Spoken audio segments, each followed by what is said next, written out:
Come expand your spiritual journey. Join us for Just the Talk, Sundays, 1 p.m. to 6 p.m. Mountain Time. Experience Unity Kitchener and Ottawa. Center for Spiritual Living Midtown, Center for Spiritual Living Denver, Unity of Garden Park, New Thought Philadelphia, the Sunshine Cathedral, Unity of Savannah, and the Om Center for Spiritual Living. Come unleash your spiritual potential with New Thought Media Network. And now, let's experience New Thought Philadelphia. My friend Mike has a saying, and he has been sharing this when we're dealing with challenging situations going back probably decades at this point. And his saying, which actually has hand motions involved in it, is sphere of awareness, scope of control. So when there's stuff going on in his world, that's his way of reminding himself that there's some surrendering and letting go to do. Because I know about all this stuff that's going on, and I only have a little bit of control over it. And that's a reminder about the power differential that we live in. Based on the way our lives go. We're in here. I know that I'm in here. And the rest of the world is out there.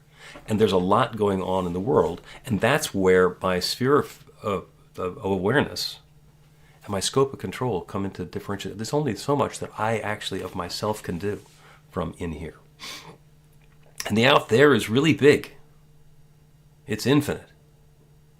And our senses tell us what's going on out there. We're able to see things and hear things and observe things and understand things because we got this ability to connect the dots and put the pieces together. So we have these understandings. We have things that we've learned in our past and we incorporate those into what we're observing as well. And so that sphere of awareness can be really, really big. And sometimes the scope of control feels really, really small. However, that's not the entire story. This relatively smart guy, Albert Einstein, once said, "It is entirely possible that behind the perception of our senses, worlds are hidden of which we are unaware." It is entirely possible that behind the perception of our senses, worlds are hidden of which we are unaware.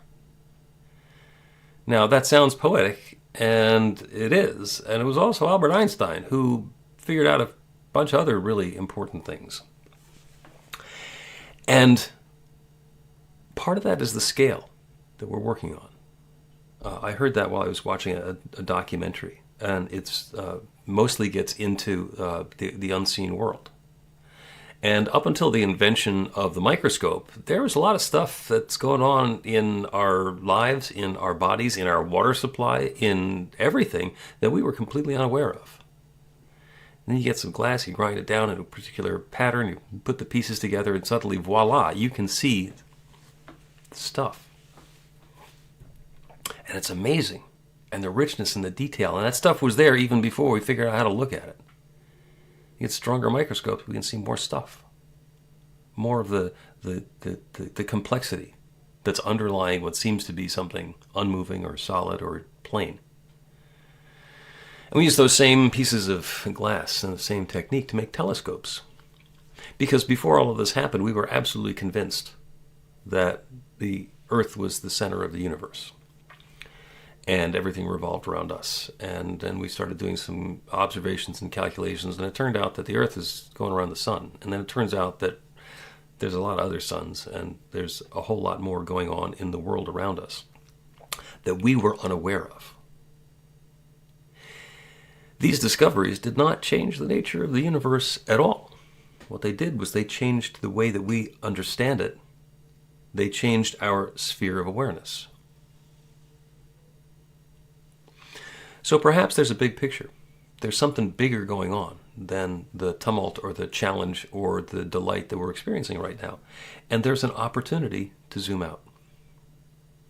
I can look at a situation and say, this is bad, or this is good, or this is preferable, or that is not. And when I zoom out, I can see that perhaps there's more going on than meets the eye. Perhaps there's something going on that's beyond what I've particularly been aware of so far. So there's a lot of conflict and upheaval going on in Minneapolis at this point.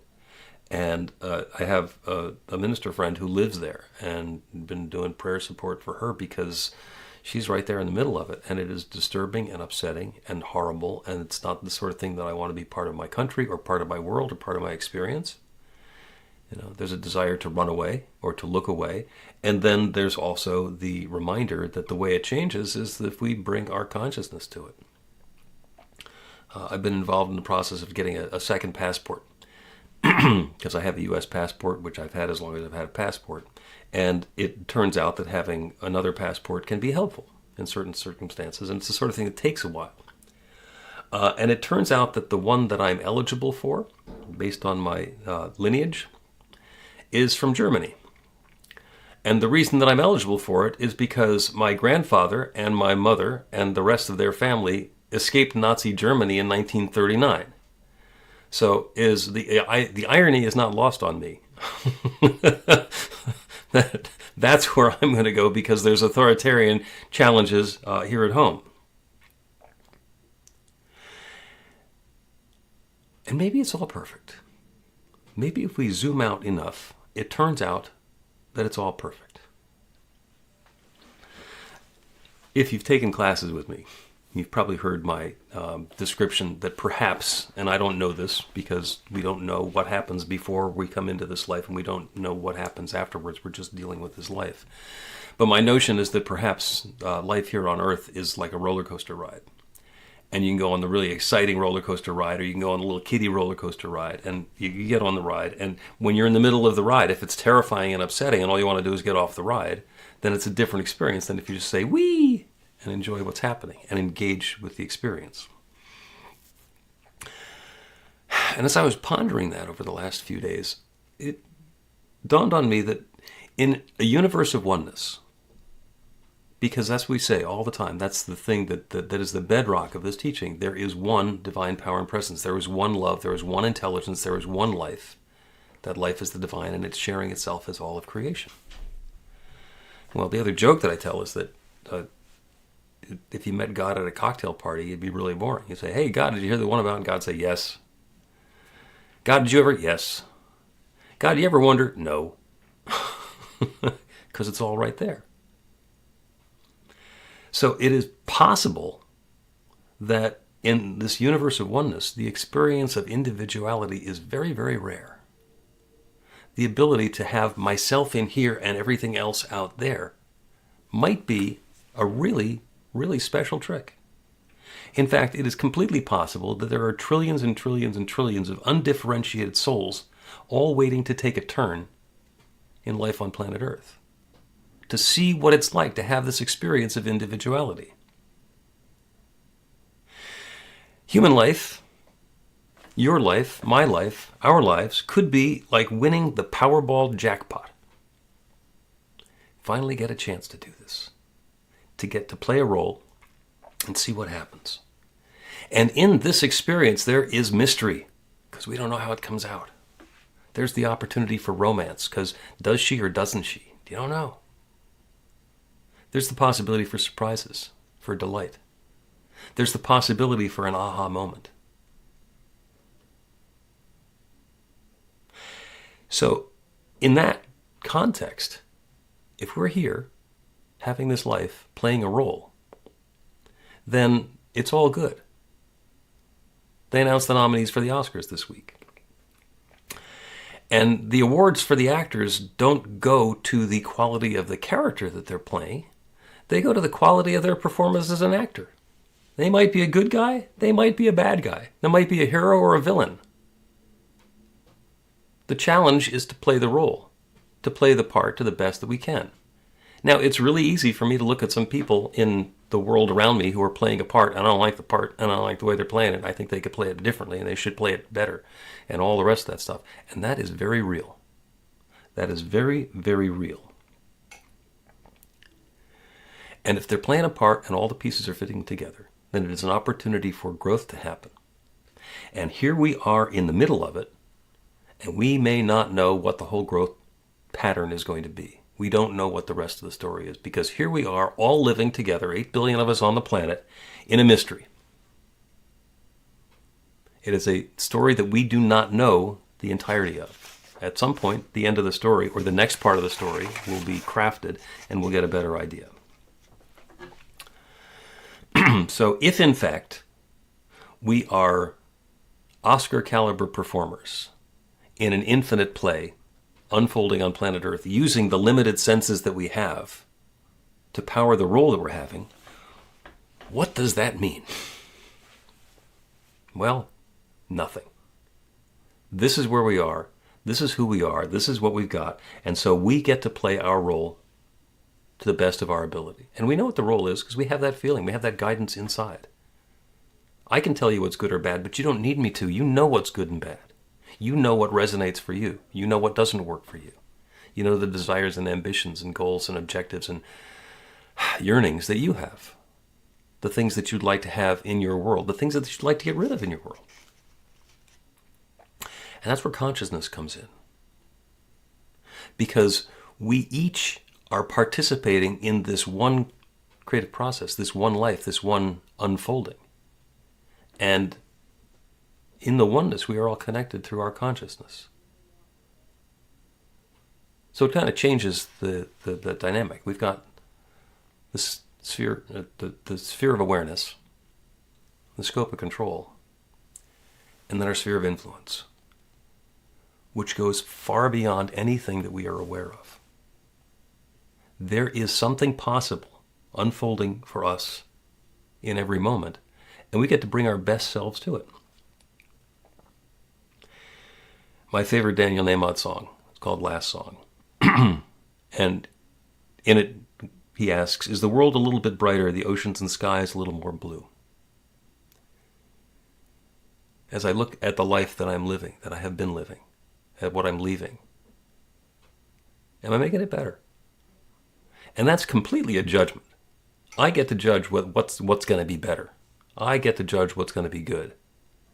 But as I let go of my ego attachment to thinking that it has to be the material things or something somebody else told me, and focus more on the love and the creativity and the connection,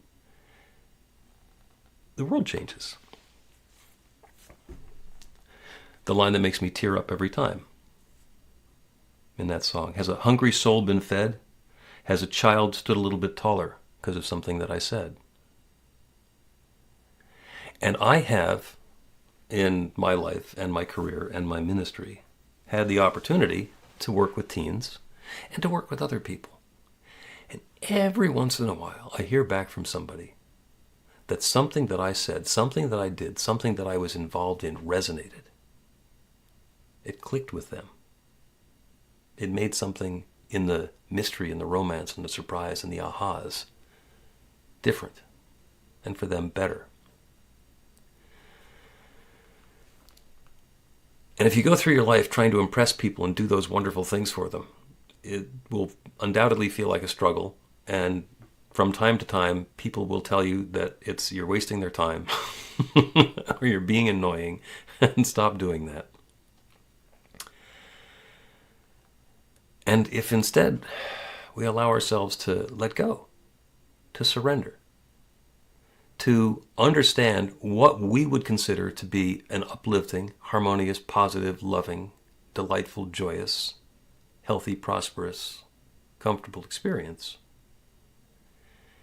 and let go of everything else, and be in a place of allowing and accepting and embodying, then perhaps sometime later we get to hear that the world's a little bit brighter, the oceans and skies a little more blue, because we were here. So the invitation is to understand, what is it that resonates with you? The divine didn't create you here because there was a specific something that you had to do. You're not being told by God what to do. None of us are.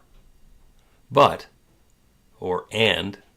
each of us comes into this life with a specific set of skills and abilities and talents and perspectives, backgrounds, and position in time and in space and geography, And we have the opportunity to share those gifts in a way that brings that good that we want to see in the world into the world.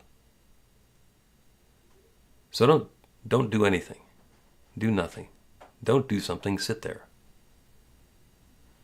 Get into connection with the infinite. Let yourself go into meditation and contemplation and invite that infinite intelligence to suggest something new for you, and give you an opportunity to be that gift, to be that light, to let it shine, so that when you look back, you say, I'm glad I came. Mission accomplished. The light is shining. Be a spectacular bright light of love. Today, tomorrow, and ongoing. Let your light shine, because the world deserves it. So do you.